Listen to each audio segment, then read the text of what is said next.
Olá, tudo bem com você? Que alegria estar com você hoje, juntos aqui para estudarmos a lição da Escola Sabatina.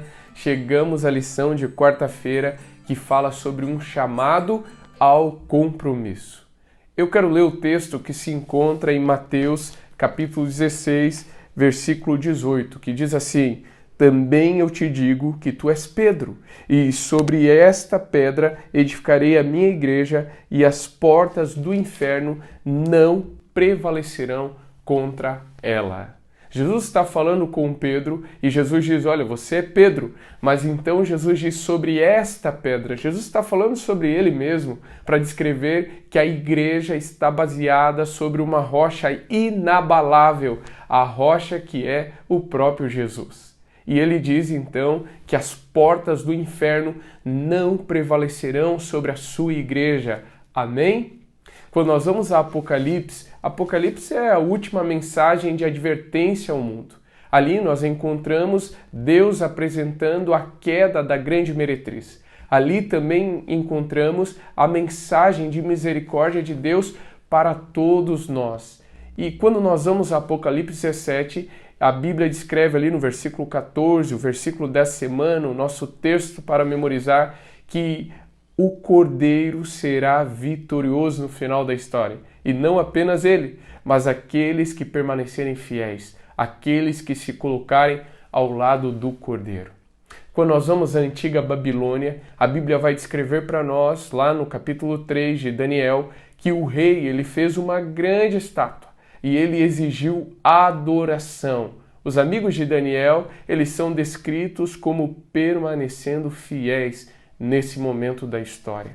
Sabe, quando nós vamos à Babilônia de Apocalipse, ela também vai perseguir o povo de Deus, ela também em alguns momentos vai parecer vitoriosa e o povo de Deus derrotado, mas nós precisamos lembrar de algo.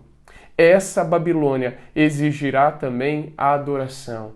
Porém, eu e você precisamos permanecer sobre a rocha inabalável, a rocha que nos dá a vitória.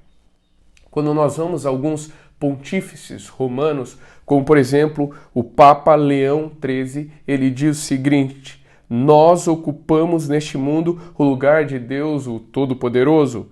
Por outro lado, a Igreja vai descrever também o seguinte: o Papa é de tamanha dignidade exaltado que não é um mero homem, mas é como se fosse Deus e o vigário de Deus. Porém, Paulo, em 2 Tessalonicenses 2,4, ele nos lembra que esse poder, ele se levantaria, ele iria se opor a Deus e ele iria se colocar também no lugar de Deus. Nós não somos chamados a seguir um líder humano, não. Nós também não somos chamados a seguir um sistema que vá contra os princípios da palavra de Deus. Pelo contrário, nós devemos seguir a Deus e a sua palavra. Nós devemos permanecer fiéis sobre a rocha que é Jesus Cristo. E hoje eu quero te convidar a isso. Deus, ele vem buscar pessoas fiéis, pessoas que prevaleçam diante da perseguição, diante da falsa adoração, pessoas que permaneçam firmes ao lado de Cristo. Deus, ele vem buscar a mim e a você.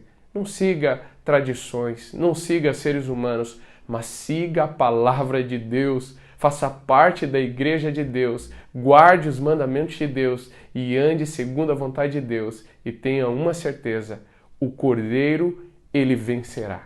Amém? Eu quero orar mais uma vez com você, para que Deus te dê forças e Deus te conduza nessa caminhada ao seu lado. Vamos orar? Querido Deus e Pai, nós te agradecemos por tudo que o Senhor tem nos concedido, mas de forma especial, porque o Cordeiro de Deus, Cristo Jesus, ele que é a rocha da igreja, ele é vitorioso e será vitorioso no final da história. Tudo que nós precisamos fazer é nos colocarmos ao teu lado, é permanecermos firmes sobre a rocha inabalável.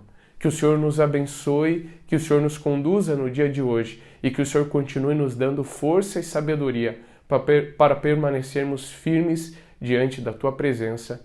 Em nome de Jesus. Amém. Amém. Que Deus abençoe você.